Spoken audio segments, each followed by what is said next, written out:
పద్ధతిగా బతకటం తెలుసు కానీ పద్ధతిగా మాట్లాడటం తెలియదు నాకు.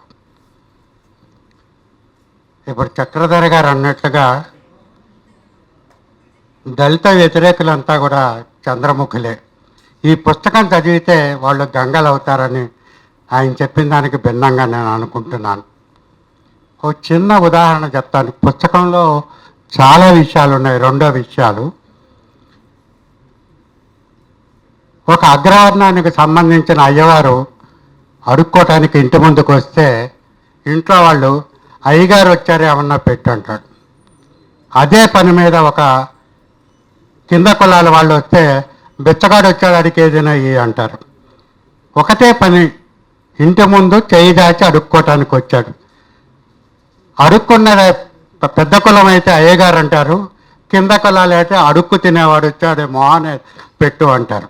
ఒకటి. రెండో ముఖ్యమైన విషయం ఏంటంటే,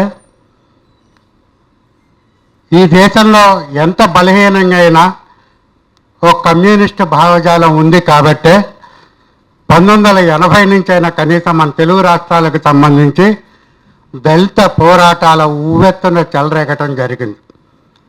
ఎన్ని రిజర్వేషన్స్ ఉన్న కమ్యూనిస్టుల పట్ల ఆ కమ్యూనిస్టు చైతన్యం ఎంతో కొంత పెరిగింది. ఈ సందర్భంలో కమ్యూనిస్టుల గురించి ఒక మాట చెప్పాలంటే, వాళ్ళు ఆత్మవిమర్శ చేసుకోవాల్సిన విషయం.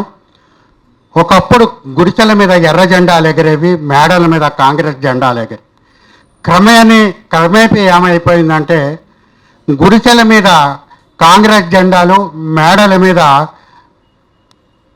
గుడిసెల మీదేమో కాంగ్రెస్ జెండాలు, మేడల మీద ఎర్ర జెండాలు ఎగిరేది వచ్చింది.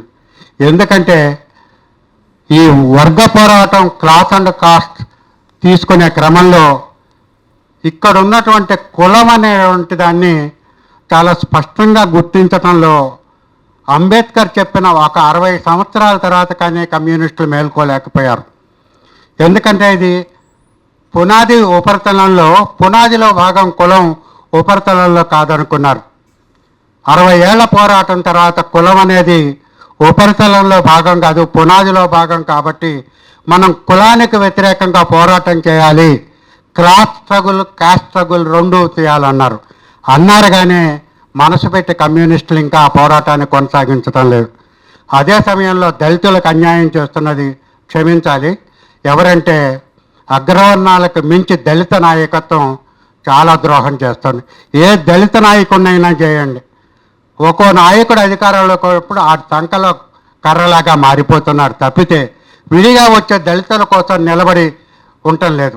మల్లె పువ్వులు లాంటి బట్టలు వేసుకోకూడదని కాదు, ఎన్నడూ దళిత ఉద్యమాల్లో ఎక్కడ అధికారం కావాలా, ఎక్కడ హాయిగా బతకాలని చూస్తున్నారు. దళితులతో ఎవరూ ఉండటం లేదు. అందుకని దళితులు తమని ఎవరూ ఉద్ధరించరు. తమను ఉద్ధరించడానికి తమకు తామే కంకణం కట్టుకొని ఉద్యమాలు చేయాలి. అందుకు వాళ్ళు స్పష్టంగా చదవాల్సిన 2 పుస్తకాలు, వీలైతే మార్క్స్ చెప్పినటువంటి పుస్తకాలు, అంబేద్కర్ చెప్పినటువంటి పుస్తకాలు. ఈ రెండిటి లాల్ నీల్ సమ్మేళనం ద్వారా ఇక్కడ ఈ దేశం బాగుపడుతుంది, దళితులు బాగుపడుతున్నానని చెప్తూ జై భీమ్, లాల్ సలాం.